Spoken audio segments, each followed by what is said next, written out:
Hello students, इस video में हम लोग जेईई मेन 2021 के 24 फेब के मॉर्निंग शिफ्ट के पेपर के सॉल्यूशंस डिस्कस कर रहे हैं। ओवरऑल अगर हम कहें कि डिफ़िकल्टी लेवल जो था इस पेपर का वो हम कह सकते हैं कि वो इजी कैटेगरी में ही था। ठीक है, so let's start discussing all the questions one by one. बच्चों, यहाँ पे क्वेश्चन में हमें दे रखा है कि वायर में से करंट जो फ्लो रहा है उसकी इक्वेशन हमारे पास में गिवन है I equal to alpha naught t plus beta t square, और हमें बोला है कि अल्फा नॉट और बीटा दोनों जो है यहाँ पे कांस्टेंट है। तो 15 सेकंड में जो टोटल चार्ज फ्लो होगा हमें उसकी वैल्यू कैलकुलेट करनी है। तो चार्ज और करंट के बीच में रिलेशन जो है वो हम जानते हैं, I can be written as d q upon d t. Charge flown अगर कैलकुलेट करना है हमें तो डी टी टाइम में जो चार्ज फ्लो होगा उसकी वैल्यू होगी I इंटू डी टी। तो टोटल चार्ज फ्लोन कैलकुलेट करने के लिए हम इसको इंटीग्रेट कर देते हैं, integration d q from 0 to q, और ये यहाँ पे हो जाएगा integration I d t. I की वैल्यू अगर हम सब्स्टिट्यूट कर देते हैं इस रिलेशन में फ्रॉम 0 टू 15, तो यहाँ से ये अपने पास में हो गया integration alpha naught t plus beta t square into d t, limit 0 to 15। तो अब हम इसको इंटीग्रेट कर सकते हैं,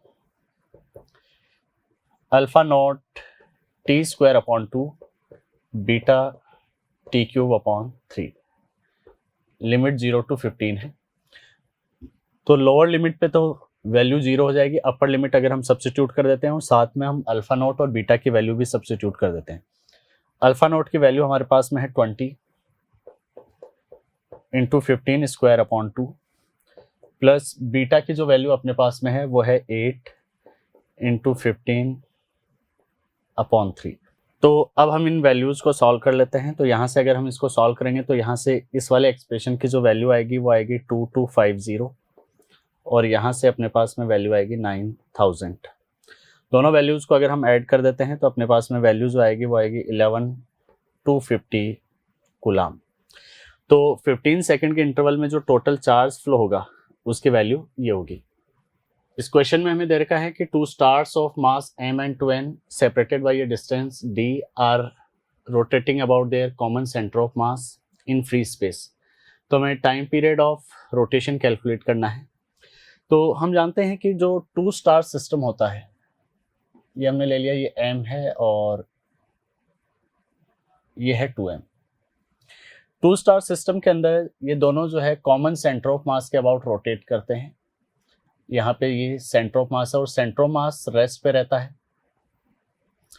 टोटल जो डिस्टेंस है हमारे पास में इन दोनों स्टार्स के बीच में, ये डिस्टेंस हमें गिवन है, ये d है, और COM से इस वाले मास की जो डिस्टेंस है ये हम ले लेते हैं, ये R1 है और ये डिस्टेंस है R2। ठीक है, और टू मासेस का अगर सिस्टम अपने पास में है तो उसके लिए जो R1 और R2 डिस्टेंसेज होंगे वो COM वाले चैप्टर से हम जानते हैं कि R1 प्लस R2 जो है इसकी वैल्यू d के इक्वल है, और R1 अपॉन R2 ये मास के इन्वर्स रेशियो में होगा, यानी 2m अपॉन m, यानी कि ये रेशियो जो है वो होगा 2:1। तो यहाँ से इन दोनों इक्वेशन से अगर हम R1 और R2 कैलकुलेट करते हैं तो R1 की जो वैल्यू अपने पास में आएगी वो होगी 2d अपॉन 3, और R2 की जो वैल्यू अपने पास में आएगी वो होगी d अपॉन 3। ठीक है, तो अब दोनों जो मासेज हैं वो सेंटर ऑफ मास के अबाउट जो है सर्कुलर पाथ पे मूव हो रहे हैं। तो हम पहले ओमेगा कैलकुलेट कर लेते हैं।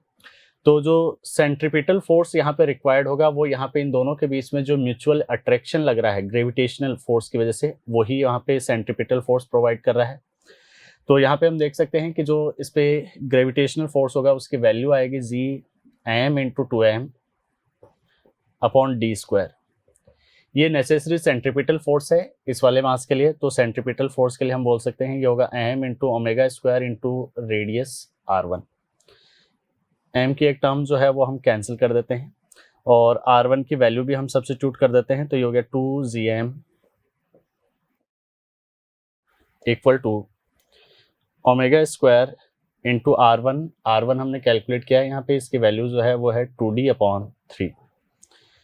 2 का फैक्टर कैंसिल हो गया, so omega square is equal to Gm into 3 upon d cube. तो यहाँ से हम ओमेगा कैलकुलेट कर लेते हैं। ओमेगा का एक्सप्रेशन अपने पास में आ गया √3gm अपॉन डी क्यूब। तो अब हम टाइम पीरियड कैलकुलेट कर सकते हैं। टाइम पीरियड हम जानते हैं कि 2 पाई अपॉन ओमेगा होगा, तो इसकी वैल्यू होगी 2 pi root d cube upon 3gm। ठीक है, तो ये करेक्ट आंसर है यहाँ पे। इस क्वेश्चन में हमें दे रखा है कि हाइड्रोजन एटम है और उसके लिए कुछ एनर्जी लेवल्स यहाँ पे डायग्राम में मार्क कर रखे हैं और कुछ ट्रांजिशंस हमें दे रखे हैं। तो इन ट्रांजिशंस में से ट्रांजिशन ए बी सी के लिए हमें बताना है कि वो ट्रांजिशंस क्या रिप्रेजेंट कर रहे हैं, उसके अकॉर्डिंग हमें ऑप्शंस मार्क करने हैं। तो ट्रांजिशन ए हम देख रहे हैं कि ट्रांजिशन ए के अंदर जो फोटोन एमिट हो रहा है, एमिशन स्पेक्ट्रम के ट्रांजिशन है सारे, तो ये 0 इलेक्ट्रॉन वोल्ट से -13.6 इलेक्ट्रॉन वोल्ट में ट्रांजिशन हो रहा है। इसका मतलब n इक्वल टू इनफाइनाइट से n इक्वल टू 1 में ट्रांजिशन हो रहा है। n इक्वल टू 1 में जितने भी ट्रांजिशंस होते हैं वो सारे के सारे लाइमन सीरीज के लिए होते हैं। ठीक है, और ये जो ट्रांजिशन है ये इनफाइनाइट टू 1 में हो रहा है। इसका मतलब ये लाइमन सीरीज की सीरीज लिमिट को रिप्रेजेंट कर रहा है। ठीक है, इसके बाद में जो ट्रांजिशन बी है वो हम देख रहे हैं वो n इक्वल टू 5 से n इक्वल टू 2 में हो रहा है। n इक्वल टू 2 में जितने भी ट्रांजिशंस होते हैं एमिशन स्पेक्ट्रम में वो सब बामर सीरीज को रिप्रेजेंट करते हैं। तो बामर सीरीज में ये जो ट्रांजिशन हो रहा है ये 5 to 2 हो रहा है। इसका मतलब ये बामर सीरीज के लिए थर्ड लाइन को रिप्रेजेंट करेगा। इसके बाद में ट्रांजिशन सी हमें दे रखा है कि वो n इक्वल टू 5 से n इक्वल टू 3 में हो रहा है। तो n इक्वल टू 3 में जितने भी ट्रांजिशंस होते हैं वो सबके सब पास्टन सीरीज को रिप्रेजेंट करते हैं। तो यहाँ पे हम देख रहे हैं कि जो ट्रांजिशन सी है वो 5 to 3 है। इसका मतलब ये पास्टन सीरीज की सेकंड लाइन को रिप्रेजेंट कर रहा है। सेकंड लाइन या फिर हम कहें कि ये सेकंड मेंबर को रिप्रेजेंट कर रहा है। ठीक है, नेक्स्ट क्वेश्चन में हमें दे रखा है कि एक मटेरियल के लिए गामा यंग्स मॉडुलस है, के बल्क मॉडुलस है और नीटा मॉडुलस ऑफ रिजिडिटी है। तो इन तीनों मॉडुलस ऑफ इलास्टिसिटी में हमें करेक्ट रिलेशन जो है वो ऑप्शंस में मार्क करना है। तो ये डायरेक्ट फॉर्मूला बेस्ड क्वेश्चन है। हम जानते हैं कि इन तीनों मॉडुलस में जो रिलेशन होता है वो ये होता है कि Young's modulus equal to 9 times bulk modulus into modulus of rigidity upon eta plus 3k। ये करेक्ट रिलेशन होता है।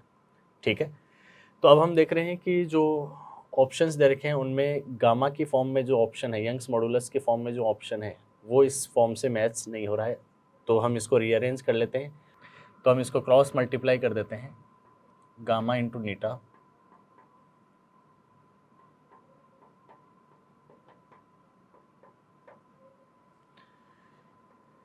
के की टर्म से एक तरफ कर लेते हैं। तो यहाँ पे ये अपने पास में आ गया gamma into eta equal to K, हमने कॉमन ले लिया तो ये हो गया 9 नीटा माइनस 3 गामा। ठीक है, तो यहाँ से के अगर हम कैलकुलेट करते हैं तो इसकी वैल्यू अपने पास में आ रही है Young's modulus into modulus of rigidity upon 9 times modulus of rigidity minus 3 times Young's modulus.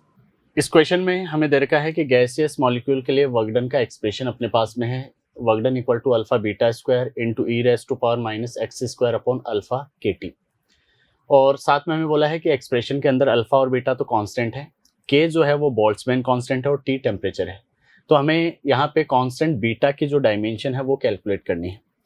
तो हम ये जानते हैं कि जो भी एक्सपोनेंशियल फंक्शंस होते हैं या फिर उनकी जो पावर्स होती है एक्सपोनेंशियल फंक्शंस की वो डायमेंशन लेस होती है। ठीक है, तो हम यहाँ से ये बोल सकते हैं कि जो वर्क की डायमेंशन होगी वही डायमेंशन अल्फा बीटा स्क्वायर की डायमेंशन होगी। तो यहाँ से अगर हमें बीटा की डायमेंशन कैलकुलेट करनी है तो हमें पहले वर्क की डायमेंशन कैलकुलेट करनी होगी और अल्फा की डायमेंशन कैलकुलेट करनी होगी और उनकी पावर कितनी लेनी होगी, यहाँ पे हाफ, इससे आएगा। अब अल्फा की डायमेंशन कैलकुलेट करने के लिए हम यहाँ पे देख सकते हैं कि जो एक्सपोनेंशियल फंक्शन है उसकी पावर जो है वो भी डायमेंशन लेस होगी।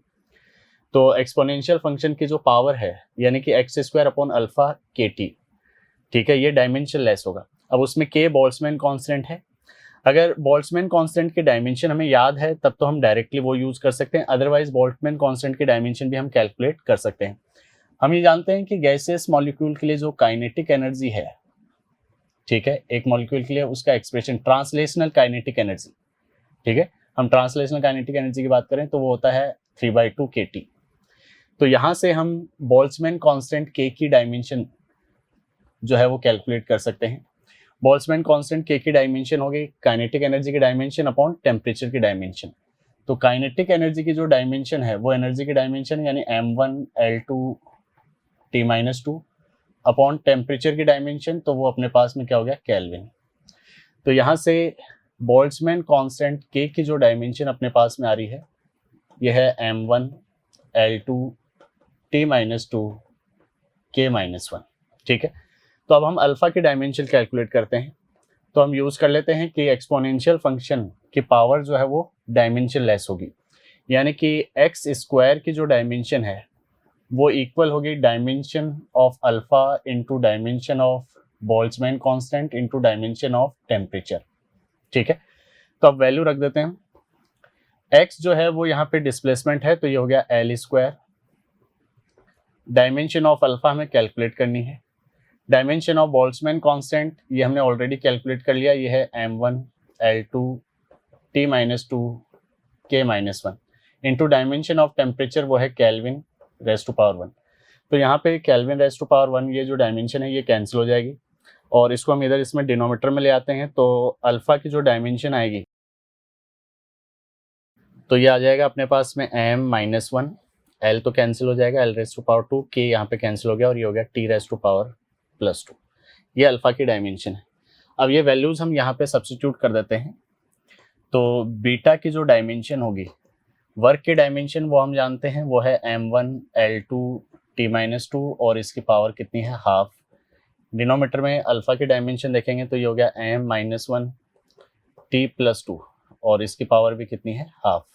तो यहाँ पे इनको हम क्लब कर देते हैं, ये न्यूमरेटर में जाके हो गया m raise to power 2 L raise to power 2 और ये यहाँ पे जाके ये हो गया T रेज़ टू पावर -4 और इसकी पावर कितनी है, हाफ।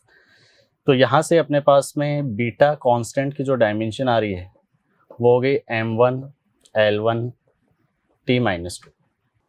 यहाँ पे क्वेश्चन में हमें एक क्यूब दे रखा है और क्यूब के वर्टिसेस पे जो है कुछ पॉइंट चार्जेस प्लेस्ड है। तो डायग्राम जो है वो यहाँ पे हमने वापस से ड्रॉ कर लिया है। ये क्यूब है और यहाँ पे ये वाला पॉइंट जो है ये ओरिजिन है, इधर की तरफ जेड एक्सिस है, ये एक्स एक्सिस और ये वाई एक्सिस। सारे वर्टिसेस पे जो है वो पॉइंट चार्ज क्यू प्लेस्ड है, सिर्फ ओरिजिन के ऊपर यहाँ पे माइनस क्यू प्लेस्ड है। तो अब यहाँ पे हमें क्यूब के सेंटर के ऊपर net electric field vector calculate करना है, ठीक है। तो देखो यहाँ पे हम ये देख सकते हैं कि जो पॉइंट्स जो हैं वो अपोजिट डायरेक्शन में होंगे, उन पॉइंट्स का इलेक्ट्रिक फील्ड जो है वो यहाँ पे कैंसिल हो जाएगा। जैसे कि अगर हम देखें कि ये वाला जो चार्ज है और ये वाला जो चार्ज है, इन दोनों का इलेक्ट्रिक फील्ड जो है वो इक्वल एंड अपोजिट होगा, तो वो कैंसिल हो जाएगा। इसी तरीके से ये वाला चार्ज और इस वाले चार्ज का इलेक्ट्रिक फील्ड जो है वो इक्वल अपोजिट होगा, इसलिए कैंसिल हो जाएगा। इन दोनों चार्जेस का इलेक्ट्रिक फील्ड जो है वो इक्वल एंड अपोजिट होगा, तो वो कैंसिल हो जाएगा। इन दोनों चार्जेस का जो इलेक्ट्रिक फील्ड आएगा वो सेम डायरेक्शन में आएगा और मैग्नीट्यूड जो है वो क्या होगा, सेम होगा, तो वो ऐड हो जाएगा।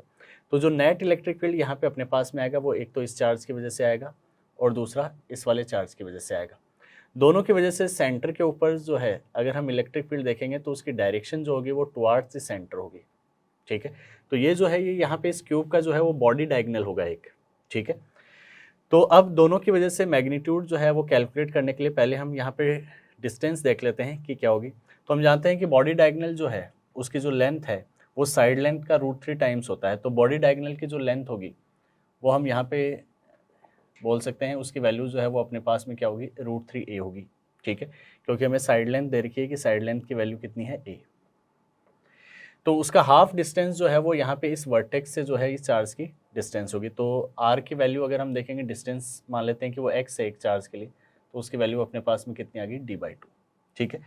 डायरेक्शन स्पेसिफाई करने के लिए हमें यहाँ पे डायरेक्शन देख लेते हैं कि ये बॉडी डायगोनल के अलोंग है, तो इस वाले पॉइंट के ऊपर इसकी वजह से जो इलेक्ट्रिक फील्ड आएगा उसकी डायरेक्शन टुवार्ड्स ओरिजिन होगी और इसकी वजह से भी जो इलेक्ट्रिक फील्ड आएगा उसकी भी वैल्यू जो है वो डायरेक्शन जो आएगी वो टुवार्ड्स ओरिजिन आएगी।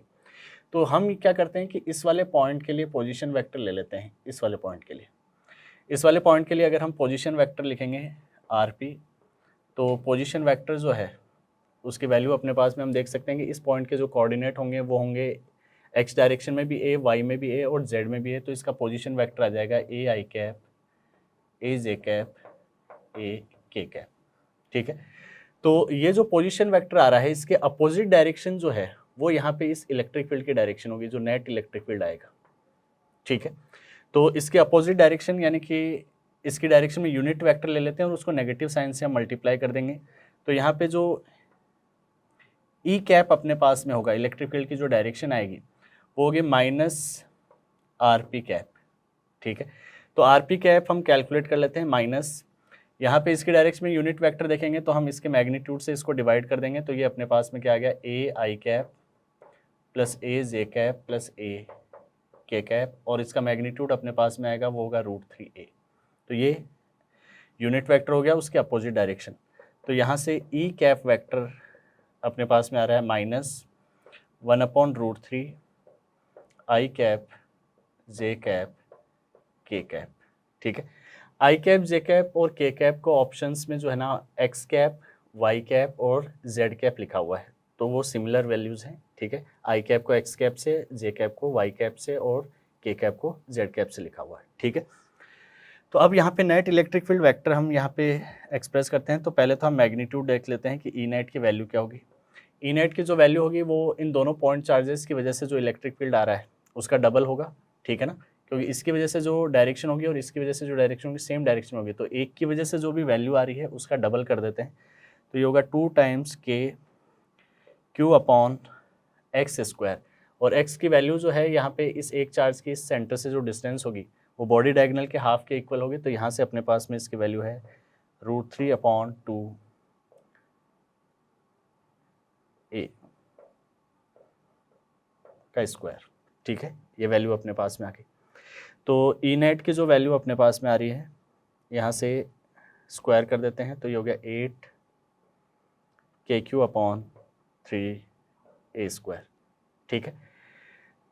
ऑप्शंस में वैल्यू जो है वो एप्सिलॉन नॉट की टर्म्स से दे रखी है, तो हम के की भी वैल्यू रख सकते हैं, ठीक है। और साथ में हम डायरेक्शन भी ले लेते हैं। तो इलेक्ट्रिक फील्ड वेक्टर अगर हम देखेंगे तो इलेक्ट्रिक फील्ड वेक्टर में मैग्नीट्यूड अपने पास में हो गया 8/3 इंटू के की वैल्यू हम रख देते हैं, ये हो गया 4πε0 इंटू Q/a², ठीक है। ये तो वेक्टर का मैग्नीट्यूड है इंटू डायरेक्शन यानी ई कैप। ई कैप की वैल्यू हम यहाँ से रख देते हैं -1/√3 आई कैप जे कैप के कैप, ठीक है। ये वैल्यू आ गई। तो अब यहाँ से जो टर्म्स कैंसिल हो रही हैं उनको हम कैंसिल कर देते हैं। यहाँ से एक 2 का फैक्टर जो है वो 4 का फैक्टर कैंसिल हो जाएगा, तो न्यूमरेटर में अपने पास में आ गया 2, साथ में Q नेगेटिव साइन है तो माइनस आई कैप जे कैप के कैप, और डिनोमीटर में यहाँ पे 3 का फैक्टर है और साथ में ये √3 है, तो अपने पास में यहाँ पे वैल्यू हो गई 3√3 और साथ में πε0 a²। तो ये क्यूब के सेंटर पे नेट इलेक्ट्रिक फील्ड वेक्टर होगा, ठीक है। यहाँ पे इस क्वेश्चन में हमें दे रखा है कि एक ब्लॉक है कैपिटल एम मास का और वो SHM परफॉर्म कर रहा है। तो जब वो मीन पोजीशन पे है तो उस इंस्टेंट पे हम उस पर एक स्मॉल एम मास का जो दूसरा ब्लॉक है वो उस पर प्लेस कर देते हैं। तो आफ्टर दिस हमें जो है यहाँ पे एम्पलीट्यूड ऑफ SHM कैलकुलेट करना है, ठीक है।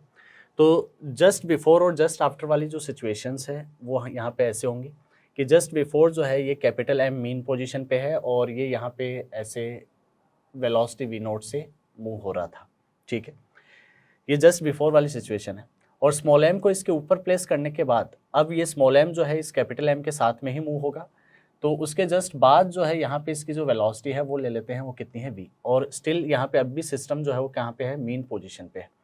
तो अब यहाँ पे ये दोनों ब्लॉक जो है वो साथ में SHM परफॉर्म करेंगे। तो अब इनका जो नया एम्पलीट्यूड ऑफ SHM होगा वो हमें कैलकुलेट करना है। पहले जो एम्पलीट्यूड ऑफ SHM था वो हमें दे रखा था, वो है कैपिटल A, ठीक है। तो अब दोनों ही सिचुएशन के अंदर जस्ट बिफोर और जस्ट आफ्टर सिस्टम जो है, स्प्रिंग मास सिस्टम जो है वो क्या है, मीन पोजीशन पे है। तो SHM में हम जानते हैं कि मीन पोजीशन पे जो वेलोसिटी होती है वो होगी a इंटू ओमेगा। तो पहले हम एंगुलर फ्रिक्वेंसी कैलकुलेट करते हैं। तो यहाँ पे जो इस सिचुएशन में ओमेगा की वैल्यू है वो हम जानते हैं, उसकी वैल्यू होगी अपने पास में K/M, और इस वाली सिचुएशन के अंदर जो ओमेगा की वैल्यू होगी वो हम ले लेते हैं ओमेगा डैश है, और उसकी वैल्यू अपने पास में आ जाएगी K/m plus capital M। Spring constant वो दोनों सिचुएशन में सेम ही है K, ठीक है। तो अब पहले जो एम्पलीट्यूड एसएम था वो तो अपने पास में ए दे रखा है, तो हम ये बोल सकते हैं कि वेलोसिटी जो है वी नॉट, उसकी वैल्यू अपने पास में थी ए इंटू ओमेगा, यानी कि ए इंटू रूट के बाई कैपिटल एम थी। और इस सिचुएशन में जो वेलोसिटी होगी वी, उसकी वैल्यू होगी ए डेस इंटू ओमेगा डेस। तो हमें ए डेस कैलकुलेट करना है, ओमेगा डेस की वैल्यू यहाँ पे होगी A dash into k upon small M plus capital m, ठीक है। अब यहाँ पे हम ये देख रहे हैं कि ये जो सिस्टम है, इस सिस्टम के ऊपर हॉरिजॉन्टल डायरेक्शन में ड्यूरिंग ये ब्लॉक जब हमने इस पे रखा है, उस ड्यूरेशन के अंदर कोई एक्सटर्नल इम्पल्स नहीं है हॉरिजॉन्टल में।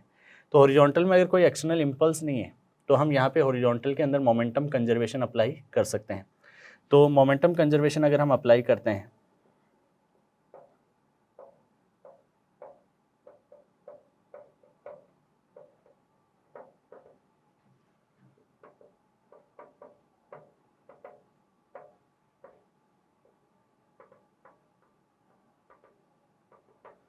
जस्ट बिफोर जो सिस्टम का मोमेंटम था और जस्ट आफ्टर जो सिस्टम का मोमेंटम है हॉरिजॉन्टल में, वो सेम ही होगा। तो जस्ट बिफोर सिस्टम का मोमेंटम जो है वो अपने पास में था capital M into we naught. Just after अगर हम देखेंगे तो सिस्टम का मोमेंटम है capital M plus small m into v, ठीक है। तो अब वी नॉट और वी की वैल्यू जो है वो एम्पलीट्यूड्स की टर्म में हम रख देते हैं। तो यहाँ पे ये आ गया capital M into we naught की वैल्यू है A into root K upon capital M, equal to ये हो गया capital M plus small M, और वी की वैल्यू अपने पास में होगी A dash small M plus capital M. तो यहाँ से हम देख सकते हैं कि कैपिटल एम और यहाँ पे रूट एम जो है, यहाँ से ये कैंसिल होकर न्यूमरेटर में एक रूट एम का फैक्टर रह जाएगा। इसी तरीके से यहाँ पे अगर हम देखेंगे तो यहाँ पे न्यूमरेटर में एक रूट एम प्लस एम का फैक्टर होगा। उस रूट एम प्लस एम के फैक्टर को उधर ले जाके हम इसमें डिवाइड कर देते हैं। तो यहाँ से अगर हम ए डेस कैलकुलेट करते हैं तो ए डेस की वैल्यू जो है वो अपने पास में आ रही है A into M upon small M plus capital M. Next question में हमें दे रखा है कि एमीटर जो करंट है उसमें चेंज 4 मिली एम्पियर से हो रहा है और कलेक्टर करंट के अंदर चेंज 3.5 मिली एम्पियर से हो रहा है। तो हमें इस ट्रांजिस्टर के लिए जो है बीटा की वैल्यू कैलकुलेट करनी है। तो बीटा की वैल्यू के लिए हम जानते हैं कि बीटा की जो वैल्यू एक्सप्रेस होती है वो होती है कि change in collector current upon change in base current. तो पहले हमें बेस करंट कैलकुलेट करना होगा। अब बेस करंट की वैल्यू कैलकुलेट करने के लिए हम ये जानते हैं कि जो रिलेशन यहाँ पे होता है वो रिलेशन ये है कि emitter current is equal to collector current plus base current, ये रिलेशन है। तो इनमें चेंज का रिलेशन अगर हम देखेंगे कि change in emitter current will be equal to change in collector current plus change in base current, ठीक है। तो यहाँ से हम पहले change in base current calculate कर लेते हैं। तो ये अपने पास में होगा delta I E minus delta I C. Values रख देते हैं। तो डेल्टा आई ई की वैल्यू है 4 मिली एम्पियर और इसकी वैल्यू अपने पास में है 3.5 मिली एम्पियर। तो ये आ गया 0.5 मिली एम्पियर, ठीक है।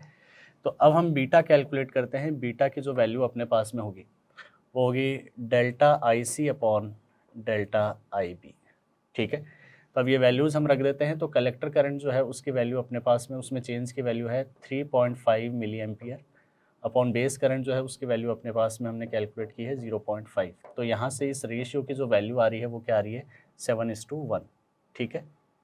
नेक्स्ट क्वेश्चन में हमें यहाँ पे 2 स्टेटमेंट दे रखी हैं और इन स्टेटमेंट के बेसिस पे यहाँ पे ऑप्शंस को अपने को मार्क करना है। तो जो पहली स्टेटमेंट है उसमें हमें दे रखा है कि अगर 2 फोटोन का मोमेंटम सेम है तो उनकी वेवलेंथ भी सेम ही होगी। तो हम जानते हैं कि फोटोन का मोमेंटम और उसकी वेवलेंथ के साथ में जो रिलेशन है वो ये है कि वेवलेंथ लैम्डा जो है वो इक्वल होती है h/p। तो इस रिलेशन से हम ये देख सकते हैं कि अगर मोमेंटम सेम होगा तो दोनों फोटोन की वेवलेंथ जो है वो भी सेम ही होगी, क्योंकि h जो है वो तो प्लांक्स कांस्टेंट है, वो एक वैल्यू जो है वो फिक्स रहेगी, ठीक है। तो स्टेटमेंट 1 जो है वो यहाँ से हम ये कह सकते हैं कि वो ट्रू है, ठीक है।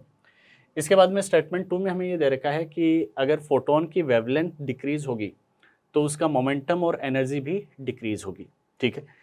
तो देखो मोमेंटम जो है फोटोन का वो अगर हम देखें तो फोटोन के मोमेंटम को हम बोल सकते हैं कि इसकी वैल्यू होगी h/λ, और साथ में अगर हम एनर्जी देखें फोटोन की वेवलेंथ की टर्म में तो वो हम जानते हैं वो एक्सप्रेस होती है hc/λ से। तो यहाँ से हम ये देख सकते हैं कि अगर वेवलेंथ जो है वो हम डिक्रीज कर देते हैं, ठीक है। तो वेवलेंथ डिनोमीटर में आ रही है, तो वेवलेंथ डिक्रीज करने से मोमेंटम एंड एनर्जी दोनों की ही वैल्यू जो है वो क्या हो जाएगी, इंक्रीज हो जाएगी। तो इसका मतलब ये हो गया कि स्टेटमेंट 2 जो है वो इनकरेक्ट है, यानी कि वो फॉल्स है। नेक्स्ट क्वेश्चन में हमें दे रखा है कि YDAC में एक स्लिट की विड्थ जो है वो दूसरी स्लिट की 3 टाइम्स है, और साथ में हमें ये दे रखा है कि स्लिट से जो एम्पलीट्यूड आ रहा है वो स्लिट की विड्थ के प्रोपोर्शनल है। तो इसका मतलब ये हो गया कि अगर एक स्लिट के लिए एम्पलीट्यूड जो है वो हम ले लेते हैं A1, उसकी वैल्यू अगर A है, तो दूसरी स्लिट के लिए वैल्यू जो है वो अपने पास में A2 की वैल्यू क्या आ जाएगी, 3 टाइम्स A, ठीक है। तो इंटरफेरेंस पैटर्न पर मैक्सिमम और मिनिमम इंटेंसिटी का जो रेशियो है वो हमें कैलकुलेट करना है। हम ये जानते हैं कि जो इंटेंसिटी है वो प्रोपोर्शनल होती है एम्पलीट्यूड के स्क्वायर के, ठीक है। तो फर्स्ट स्लिट के लिए अगर हम इंटेंसिटी मान लेते हैं कि वो वैल्यू जो है वो I0 है, तो सेकंड स्लिट के लिए जो वैल्यू होगी I2, उसकी वैल्यू अपने पास में क्या आ जाएगी, एम्पलीट्यूड स्क्वायर के प्रोपोर्शनल है, तो ये अपने पास में आ जाएगी 9I0, ठीक है। तो अब हम I मैक्स और I मिनिमम कैलकुलेट करते हैं। I मैक्स वो हम जानते हैं वो होगा √I1 प्लस √I2 का स्क्वायर, और I मिनिमम अगर हम कैलकुलेट करेंगे तो उसकी वैल्यू होती है √I1 माइनस √I2 का स्क्वायर। तो हमें इन दोनों का रेशियो चाहिए, तो हम ये रेशियो ले लेते हैं। रेशियो लेंगे तो यहाँ पे अगर हम वैल्यूज़ रख देते हैं तो ये हो गया √I0 माइनस I0 प्लस, और 9I0 की वैल्यू यहाँ पे हो जाएगी 3 √I0 स्क्वायर। इसमें यहाँ पे वैल्यू अपने पास में होगी I0 माइनस 3I0 का स्क्वायर। तो यहाँ पे तो ये अपने पास में हो गया 4 √I0 स्क्वायर। अगर हम करेंगे तो अपने पास में जो वैल्यू यहाँ पे आएगी वो हो जाएगी 16I0।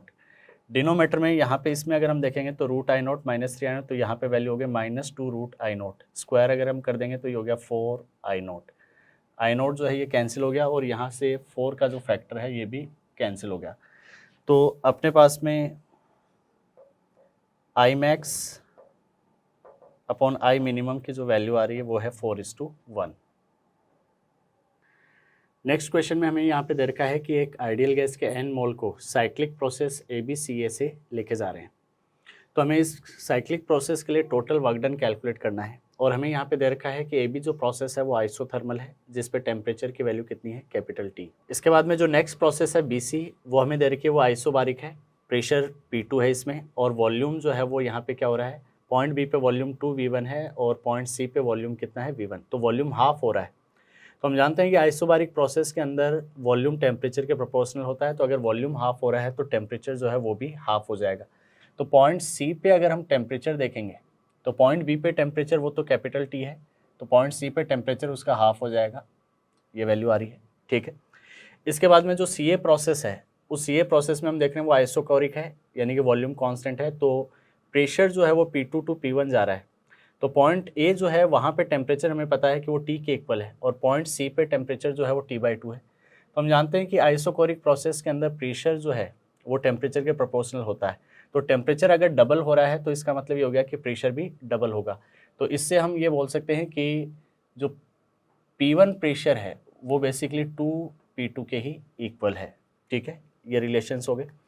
इसके बाद में हम वर्क डन कैलकुलेट करते हैं। तो वर्क डन जो होगा साइक्लिक प्रोसेस के लिए, वो हम जानते हैं कि हर इंडिविजुअल प्रोसेस के लिए हमें वर्क डन कैलकुलेट करना होगा। तो work done in AB process, work done in BC, work done in CA। AB process isothermal है, तो वर्क डन की वैल्यू होगी nRT ln V final upon V initial. तो पॉइंट B पे जो वॉल्यूम है वो है 2V1, और पॉइंट A पे वॉल्यूम कितना है, V1, ये वैल्यू आ गई।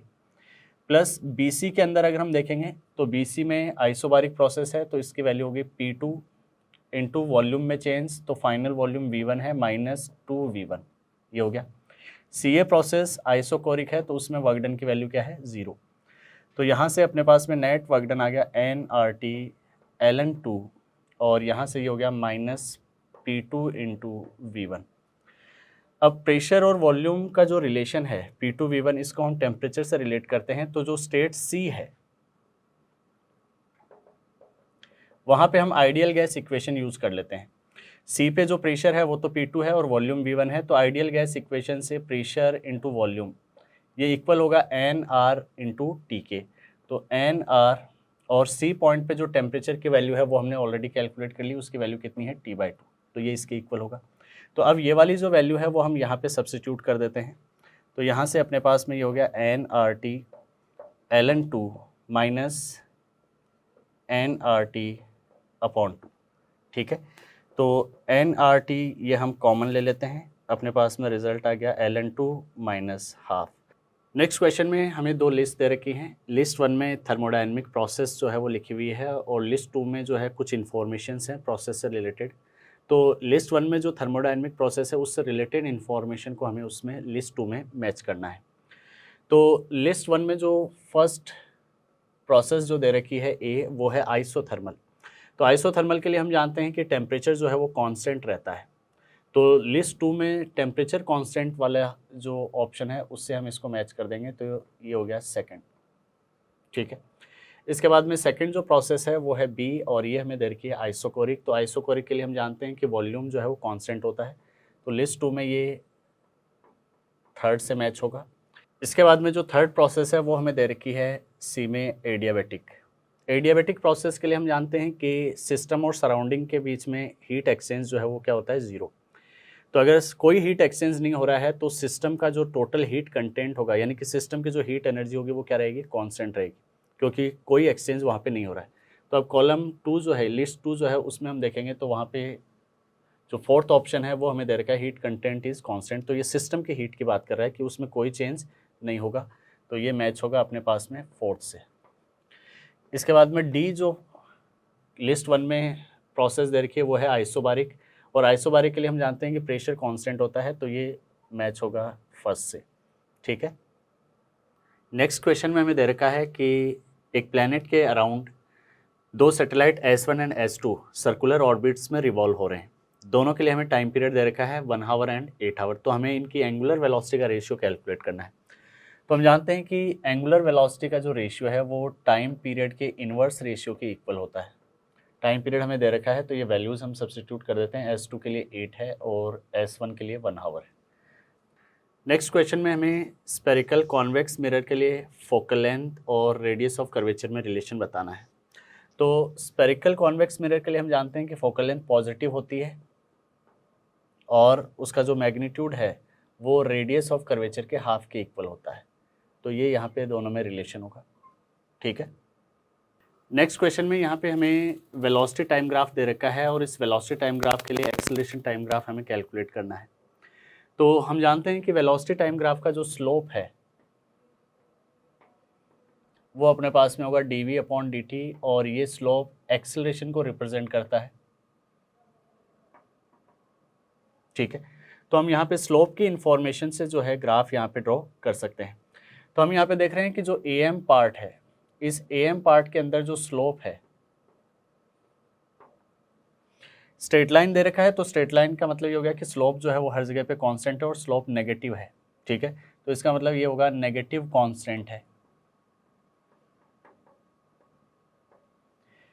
जो MB पार्ट है इसमें भी स्ट्रेट लाइन है, इसका मतलब स्लोप कांस्टेंट है और वहाँ पे स्लोप की वैल्यू जो है वो क्या है, पॉजिटिव है। तो यहाँ पे इस वाले पार्ट के अंदर जो एक्सेलरेशन होगा वो क्या होगा, पॉजिटिव कांस्टेंट होगा। तो अब हम ग्राफ ड्रॉ कर सकते हैं। एक्स एक्सिस पे हम टाइम ले रहे हैं और वाई एक्सिस पे हम एक्सेलरेशन ले रहे हैं, ठीक है।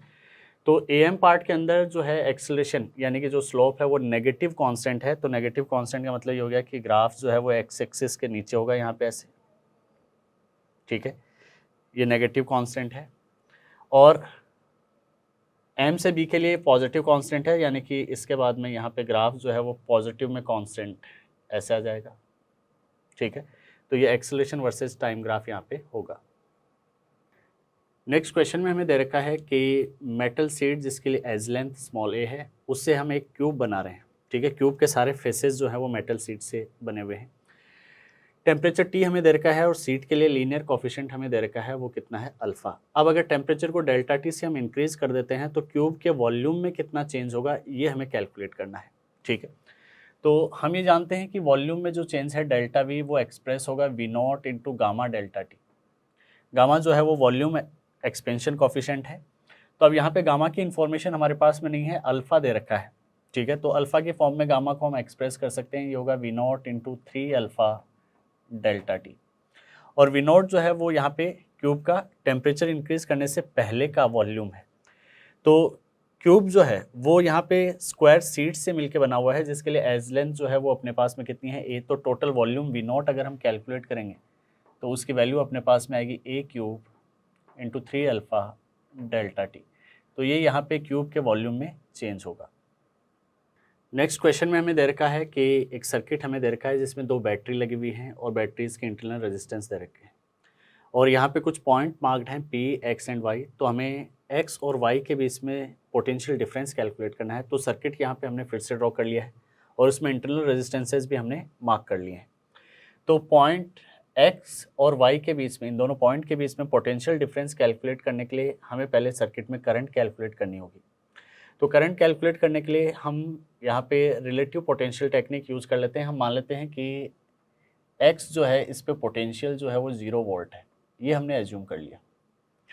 अगर ये पोटेंशियल 0 वोल्ट यहाँ पे है तो इस वाले पॉइंट के ऊपर जो पोटेंशियल होगा उसकी वैल्यू अपने पास में आ जाएगी 6 वोल्ट और यहाँ पे इस वाले पॉइंट के ऊपर जो पोटेंशियल होगा इसकी वैल्यू अपने पास में आ जाएगी 4 वोल्ट, ठीक है। अब हम देख रहे हैं कि दोनों जो बैटरी हैं उनके थ्रू जो है एक ही करंट फ्लो होगी, सेम करंट फ्लो होगी। तो एक बैटरी वो तो एज ए सोर्स एक्ट करेगी और दूसरी बैटरी जो है वो एज ए लोड एक्ट करेगी। तो जो ज़्यादा पावरफुल बैटरी है वो एज ए सोर्स यहाँ पे एक्ट करेगी। तो करंट की जो डायरेक्शन होगी वो ऐसे होगी सर्किट में, ठीक है। करंट हम एज्यूम कर लेते हैं वो कितना है I। तो देखो अगर यहाँ पे पोटेंशियल जो है Y पे वो हम ले लेते हैं कि वो Vy है, तो यहाँ पे बीच में कोई भी डिवाइस नहीं कनेक्टेड है, तो यहाँ पे भी जो पोटेंशियल होगा उसकी वैल्यू कितनी होगी, Vy होगी। तो इस वाले रजिस्टर में करंट की डायरेक्शन ऐसे होगी। तो करंट की वैल्यू अगर इस रजिस्टर के लिए हम कैलकुलेट करेंगे तो हायर पोटेंशियल से लोअर पोटेंशियल की तरफ करंट फ्लो करता है, तो ये हो गया 6 minus Vy upon 2। Same current इसमें से भी फ्लो हो रहा है, तो इसके लिए अगर हम देखेंगे तो ये वैल्यू अपने पास में आएगी, डायरेक्शन ऐसे होगी करंट की, तो Vy माइनस 4 अपॉन 8, ठीक है। तो यहाँ से हम Vy कैलकुलेट करते हैं। तो Vy के लिए यहाँ से अगर हम देखें तो ये फैक्टर जो है 4 का यहाँ पे कैंसिल हो गया और ये हो गया अपने पास में 24 minus 4 Vy equal to Vy minus 4।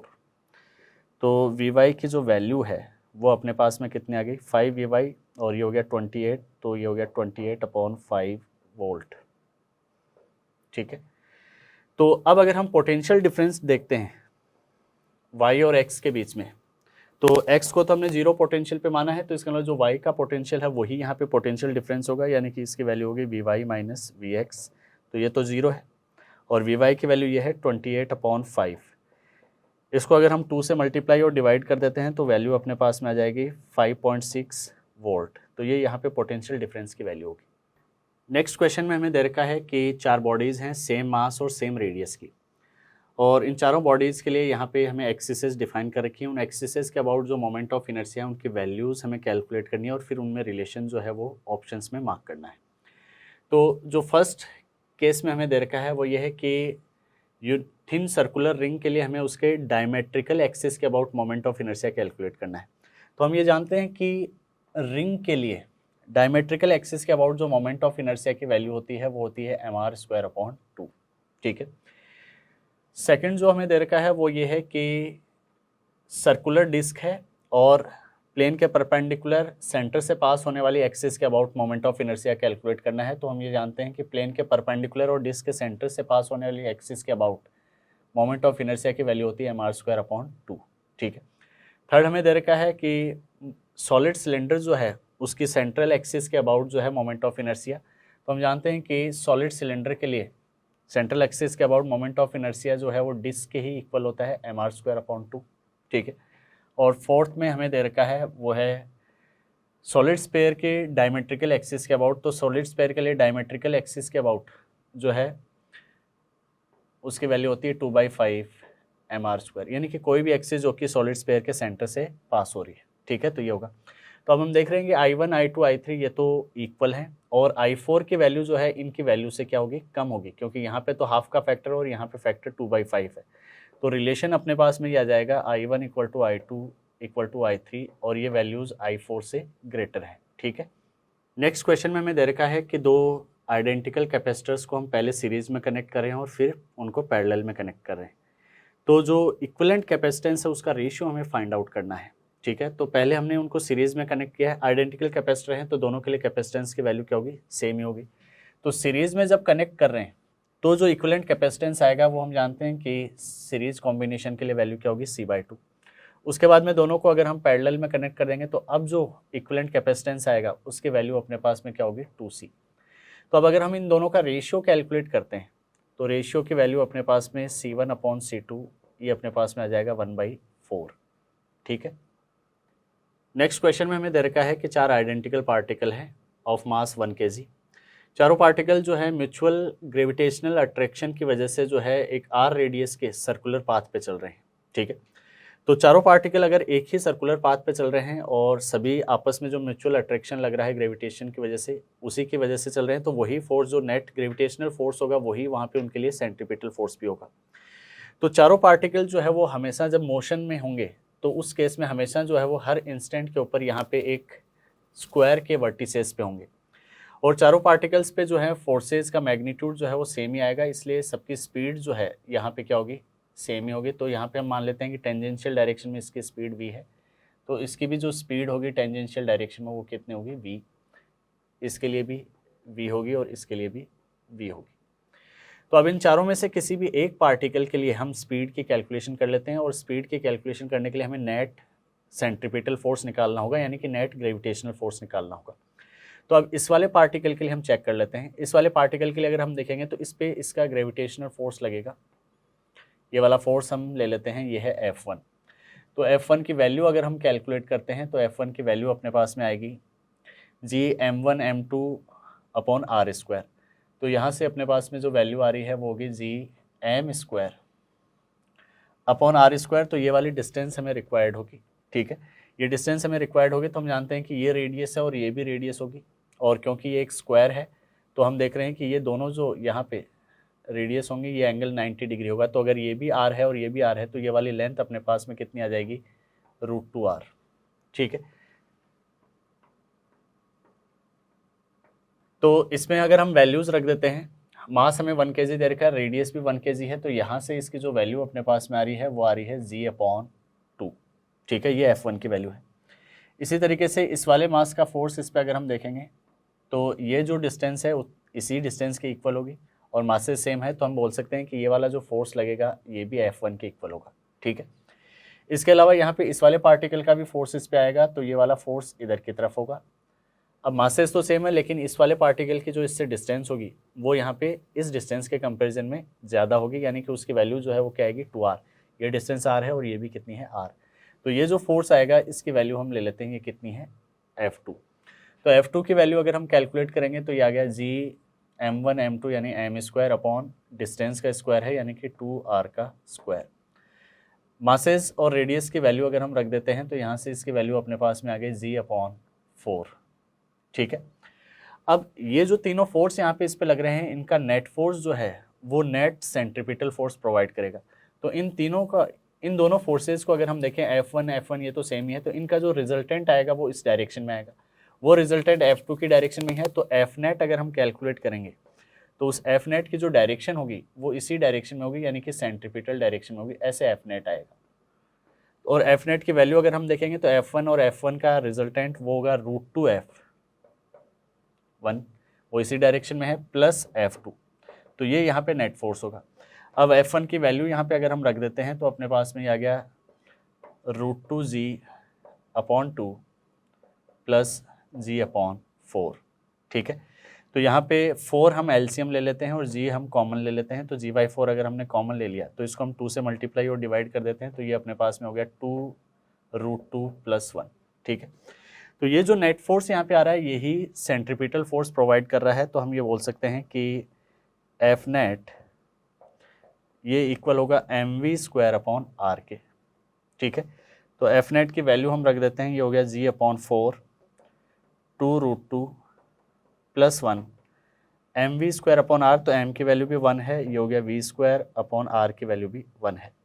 तो ये v² की वैल्यू होगी। अगर हम v कैलकुलेट करते हैं तो यहाँ पे इसका स्क्वायर रूट ले लेते हैं, स्क्वायर रूट लेंगे तो ये अपने पास में हो गया g 2√2 + 1/4।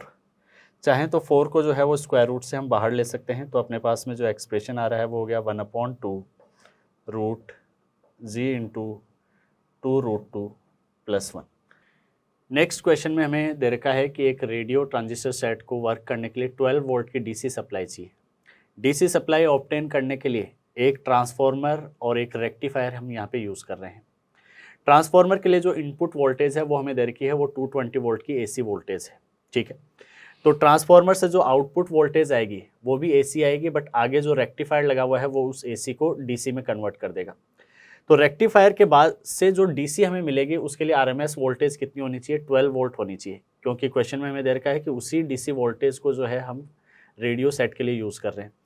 तो रेक्टिफायर से जो 12 वोल्ट की आरएमएस वैल्यू आएगी डीसी वोल्टेज की, वो तभी आएगी जब उसके लिए रेक्टिफायर के लिए जो इनपुट वोल्टेज होगी उसकी आरएमएस वैल्यू 12 वोल्ट होगी।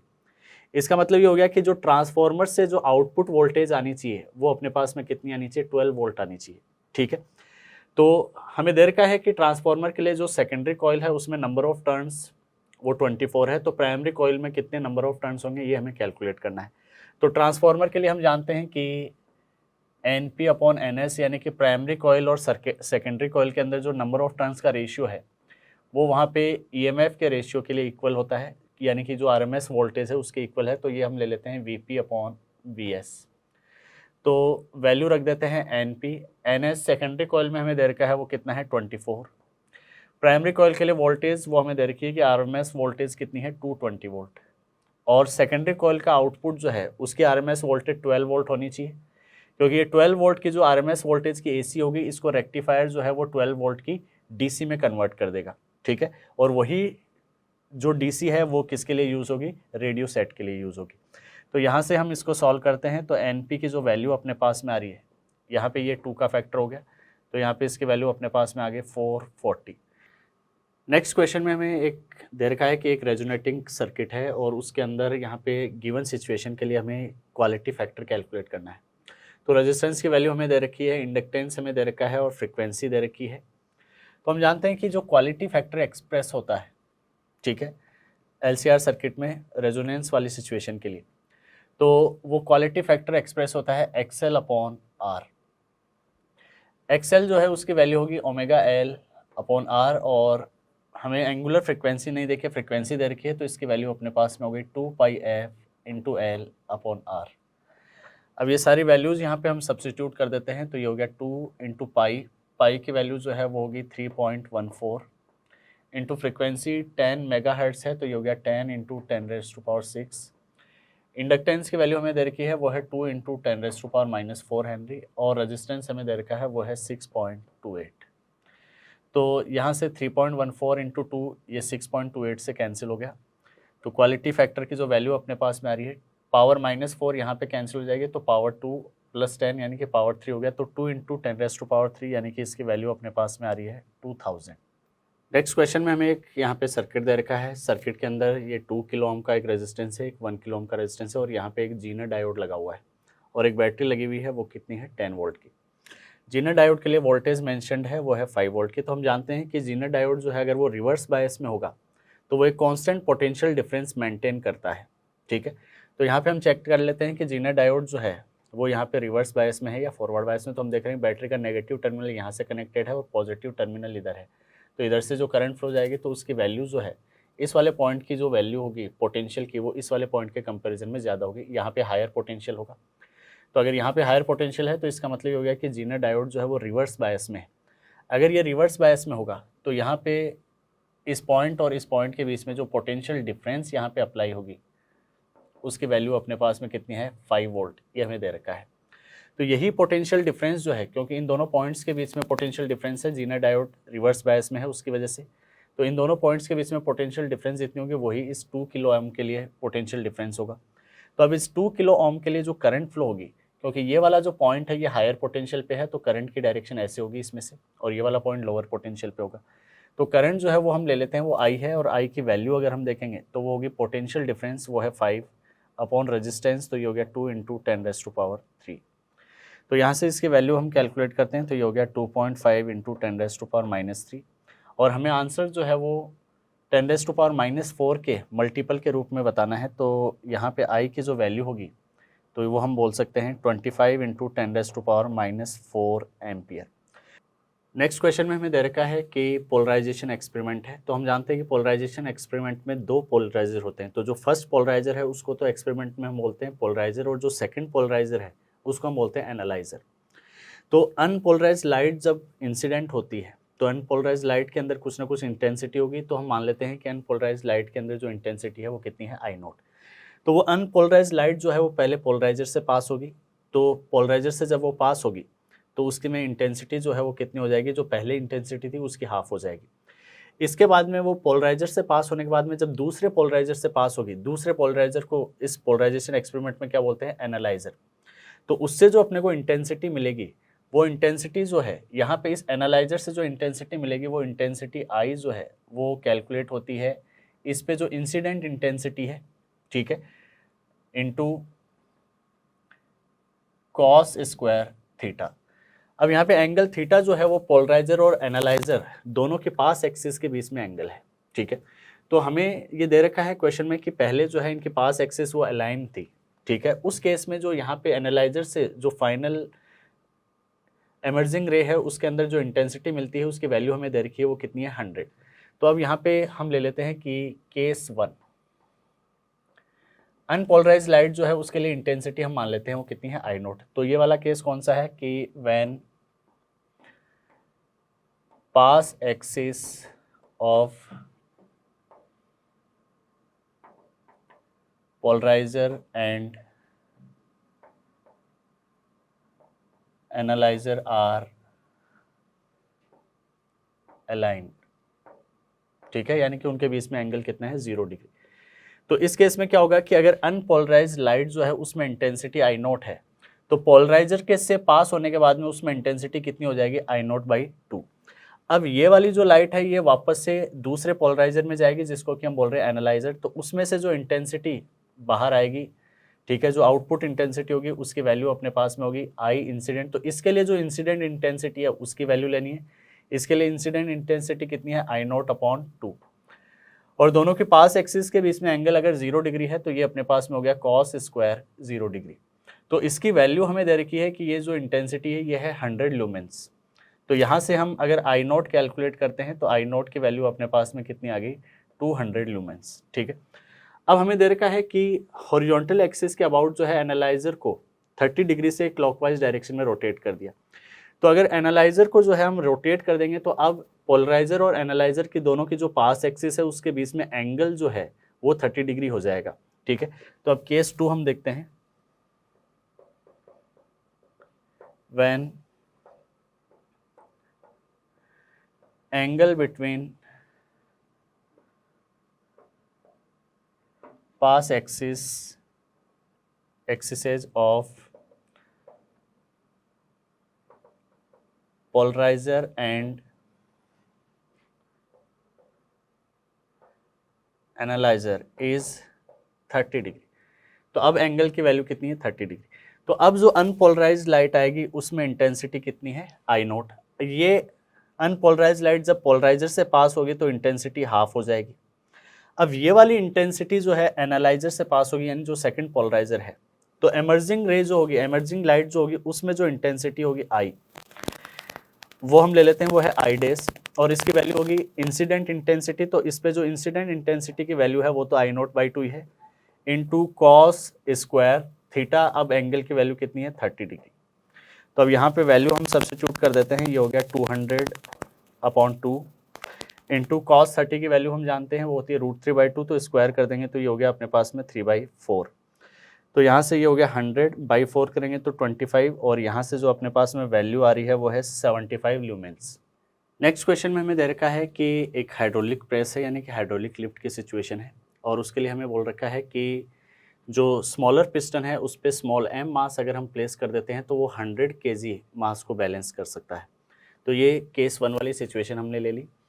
ये जो स्मॉलर पिस्टन है इस पे स्मॉल एम मास अगर हम रख देते हैं तो ये 100 केजी मास को यहाँ पे बैलेंस कर रहा है। तो हाइड्रोलिक लिफ्ट के अंदर हम जानते हैं कि दोनों पिस्टन के बीच में यहाँ पे एक फ्लूइड भरा होगा। तो इधर एरिया जो है वो हम ले लेते हैं कैपिटल ए है और यहाँ पे एरिया हम ले लेते हैं वो क्या है, स्मॉल ए है। तो हम जानते हैं कि सेम लेवल पे जो है सेम प्रेशर होगा, तो इसके जस्ट नीचे पिस्टन्स के जो मासेज है अगर हम उनको नेग्लेक्ट कर देते हैं तो यहाँ पे इन दोनों पॉइंट्स पे जो प्रेशर आएंगे वो हम सेम कर देते हैं। तो अपने पास में जो रिलेशन आता है वो रिलेशन ये होगा कि 100G अपॉन ए ये इक्वल यहाँ पे होगा स्मॉल mg अपॉन स्मॉल ए। ठीक है, ये अपने पास में फर्स्ट रिलेशन हो गया। अब ये कह रहा है कि स्मॉलर पिस्टन का जो एरिया है अगर उस एरिया को जो है हम 1/16 टाइम्स कर देते हैं और जो लार्जर पिस्टन है उसका एरिया जो है वो हम 16 टाइम्स कर देते हैं, यानी कि अब जो एडेस अपने पास में है उस एडेस की जो वैल्यू है वो तो है a अपॉन 16 और a की जो वैल्यू है वो है 6 एडेस की वैल्यू, कैपिटल एडेस की वैल्यू है 16 टाइम्स a। तो फिर ये वाला सेम मास जो है वो कितने केजी के मास को बैलेंस कर सकता है ये हमें कैलकुलेट करना है। तो हमने मान लिया कि अब ये m केजी के मास को यहाँ पे बैलेंस कर सकता है। तो अब अपने पास में जो इक्वेशन आएगी वो इक्वेशन होगी capital mg upon A dash equal to small mg upon A dash. ठीक है, वैल्यूज अगर हम यहाँ पे रख देते हैं तो ये अपने पास में आ गया कैपिटल mg अपॉन एडेस की वैल्यू होगी 16 टाइम्स a और यहाँ से इसकी वैल्यू होगी small mg upon a upon 16। तो यहाँ से small mg upon small a इसकी वैल्यू अगर हम कैलकुलेट करते हैं तो देखो यहाँ से इसकी वैल्यू जो है वो अपने पास में आ जाएगी capital mg upon 16 into 16a। ये है सेकंड इक्वेशन। दोनों इक्वेशन में small mg upon small a की वैल्यू जो है वो हम इक्वेट कर देते हैं। तो यहाँ से अपने पास में जो रिलेशन आ रहा है वो ये हो गया 100G upon capital A is equal to small mg upon small a और ये इक्वल होगा capital mg upon 16 into 16 into a। तो g जो है ये कैंसिल हो गया और a की वैल्यू जो है ये भी कैंसिल हो गई। तो अगर हम कैपिटल M कैलकुलेट करते हैं तो कैपिटल M की वैल्यू अपने पास में आ रही है 16 इंटू 16 वो हो गया 256 इंटू 100। तो यहाँ पे इसकी वैल्यू आ गई 256 इंटू 100 kg। नेक्स्ट क्वेश्चन में हमें दे रखा है कि एक ब्लॉक है 0.5 kg का और उसको एक वर्टिकल वॉल के अगेंस्ट हमें मिनिमम फोर्स लगा के बैलेंस करना है। ठीक है, तो सिचुएशन कुछ ऐसे है कि ये वॉल है, ये 0.5 kg का ब्लॉक है और यहाँ पे इस पे हमें ऐसे इधर एक मिनिमम फोर्स अप्लाई करके इसको रेस्ट पे रखना है। ठीक है, इक्विलिब्रियम में रखना है।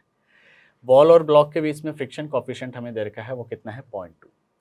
तो यहाँ पे डाउनवर्ड डायरेक्शन में जो है इसका वेट लग रहा होगा, उस वेट की वैल्यू होगी 5 न्यूटन और यहाँ पे इस सरफेस पे इस पे फ्रिक्शन लग रहा होगा और क्योंकि ये रेस्ट पे है इसलिए यहाँ पे फ्रिक्शन जो है वो स्टैटिक फ्रिक्शन होगा।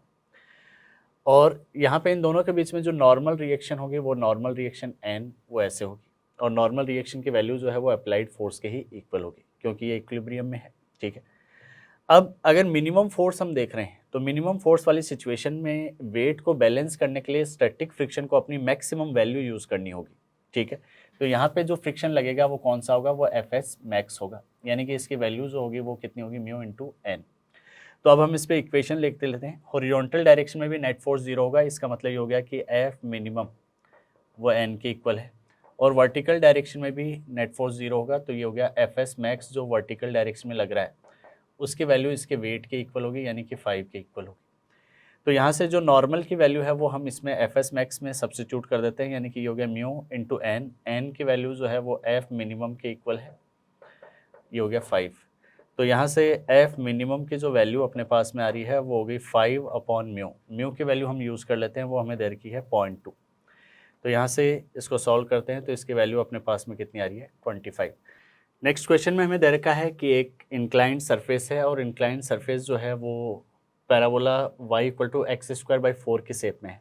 तो ये सरफेस जो है वो हमने यहाँ पे ड्रॉ कर लिया है। सरफेस पे फ्रिक्शन कोफिशिएंट वो हमें दे रखा है वो है 0.5। तो आगे क्वेश्चन में पूछा है कि एक ब्लॉक को जो है मैक्सिमम कितनी हाइट तक हम रख सकते हैं जिससे कि वो वहाँ से डाउनवर्ड डायरेक्शन में स्लाइड नहीं होगा, ठीक है, यानी कि वो वहाँ पे रेस्ट पे रहेगा। तो हम जानते हैं कि इंक्लाइंड सरफेस के ऊपर मैक्सिमम जो एंगल होना चाहिए इंक्लाइंड सरफेस का वो एंगल ऑफ रिपोज के इक्वल हो सकता है अगर वहाँ पे जो है ब्लॉक या पार्टिकल रेस्ट पे है। तो हम मान लेते हैं कि यहाँ पे ये मैक्सिमम हम रख सकते हैं।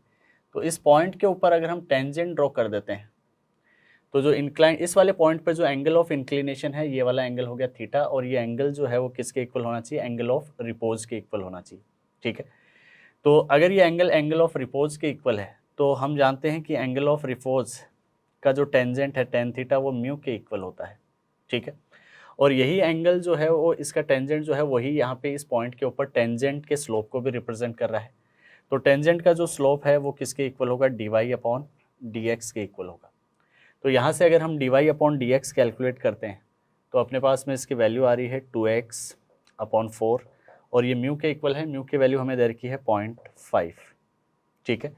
तो यहाँ से x की वैल्यू अगर हम कैलकुलेट करते हैं तो ये अपने पास में हो गया 2/2 यानी कि 1 मीटर। तो x 1 मीटर है, तो अगर हम यहाँ पे ये हाइट कैलकुलेट करेंगे तो ये हाइट जो है वो y के इक्वल होगी।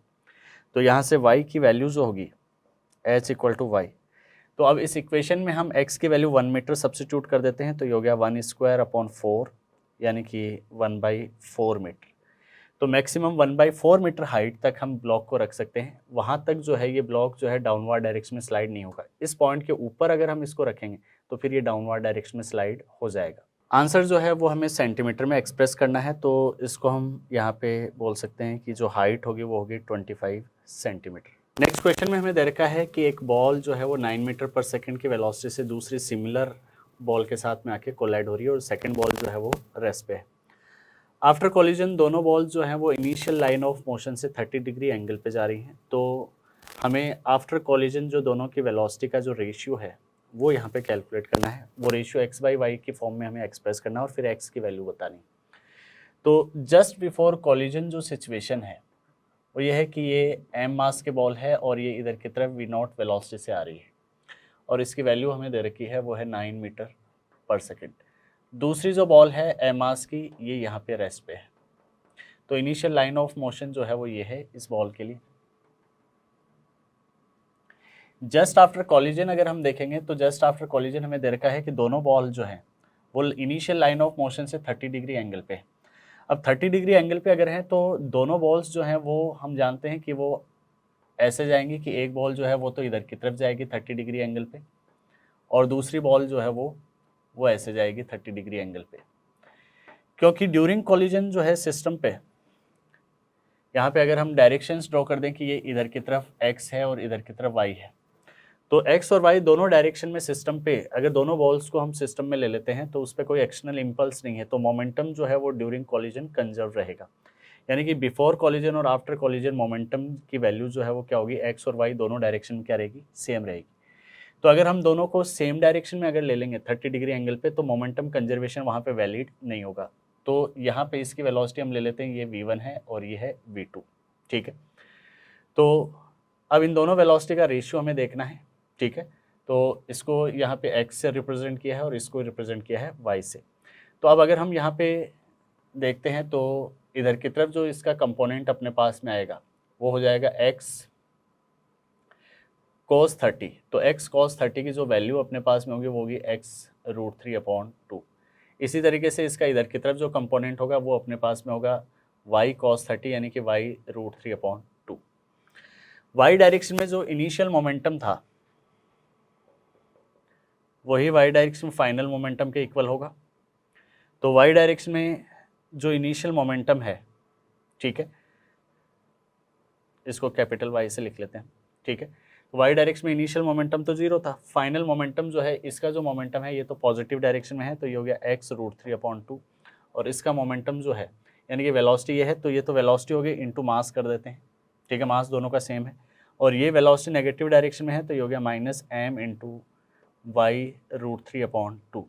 तो यहाँ से अपने पास में जो रिलेशन आ रहा है वो हो गया x = y। तो x/y अगर हम देखेंगे तो इसकी वैल्यू अपने पास में कितनी आ रही है 1, यानी कि x की वैल्यू जो है वो यहाँ पे कितनी है 1। नेक्स्ट क्वेश्चन में हमें दे रखा है कि एक इलेक्ट्रोमैग्नेटिक वेव है जिसके लिए फ्रीक्वेंसी 5 गीगाहर्ट्ज़ हमें दे रखी है, और ये इलेक्ट्रोमैग्नेटिक वेव एक मीडियम में प्रोपोगेट हो रही है जिसके लिए रिलेटिव परमेबिलिटी और रिलेटिव परमिटिविटी की वैल्यू हमें दे रखी है। दोनों वैल्यू कितनी है? 2। तो इस मीडियम में हमें इस इलेक्ट्रोमैग्नेटिक वेव के लिए स्पीड कैलकुलेट करनी है, और वो स्पीड जो है वो 10⁻⁷ के मल्टीपल के फॉर्म में हमें यहाँ पे बतानी है कि 10⁻⁷ का जो कोफिशिएंट होगा मल्टीप्लिकेशन में वो कितना होगा। तो हम ये जानते हैं कि कोई भी इलेक्ट्रोमैग्नेटिक वेव अगर वैक्यूम में ट्रेवल करती है तो उसकी स्पीड होती है c, और c की वैल्यू जो है वो है 3 × 10⁸, और ये एक्सप्रेस होती है 1/μ0 ε0। तो ये वैक्यूम के लिए परमिबिलिटी और परमिटिविटी की वैल्यूज़ हैं। और अगर इलेक्ट्रोमैग्नेटिक वेव किसी दूसरे मीडियम में अगर प्रोपेगेट होती है तो वहाँ पे उस मीडियम के लिए परमिएबिलिटी और परमिटिविटी हमें कंसिडर करनी होगी, और ये जो मीडियम की परमिएबिलिटी और परमिटिविटी है ये वैक्यूम की परमिएबिलिटी और परमिटिविटी के साथ में रिलेटिव परमिएबिलिटी और रिलेटिव परमिटिविटी की फॉर्म में एक्सप्रेस होती हैं। तो यहाँ से जो v है, इस v को हम एक्सप्रेस कर सकते हैं 1/μ0 μr × ε0 ε r। ये रिलेटिव परमिटिविटी के टर्म में हमने इसको वैक्यूम की परमिएबिलिटी और परमिटिविटी की टर्म में एक्सप्रेस कर दिया, ठीक है। μr और ε0 की वैल्यू हमें दे रखी है वो 2 है, ठीक है। तो यहाँ से अगर इन दोनों इक्वेशन का हम रेशियो ले लेते हैं, ठीक है, c/v अगर हम कर देते हैं तो यहाँ से इसकी वैल्यू अपने पास में आ रही है वो है μr ε0। तो अगर मीडियम में स्पीड कैलकुलेट करनी है तो उसकी वैल्यू ये हो गई μr ε0। तो ये दोनों वैल्यूज़ हम सब्स्टिट्यूट कर देते हैं और c की वैल्यू रख देते हैं, तो ये हो गया 3 × 10⁸, और ये हो गया 2 × 2 यानी 4, स्क्वायर रूट लेंगे तो हो गया 2।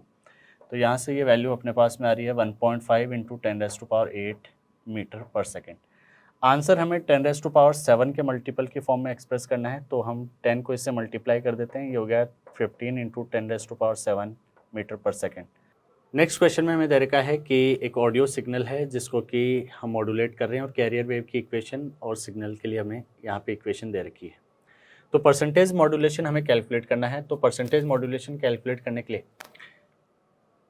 दोनों इक्वेशन से पहले हम एम्पलीट्यूड कैलकुलेट कर लेते हैं। तो AM की जो वैल्यू है वो हमें दे रखी है यहाँ पे 20, और कैरियर वेव के लिए जो एम्पलीट्यूड है वो है AC, उसकी वैल्यू है 80। तो हम जानते हैं कि परसेंटेज मॉड्यूलेशन उसकी वैल्यू होगी AM/AC × 100%। तो यहाँ से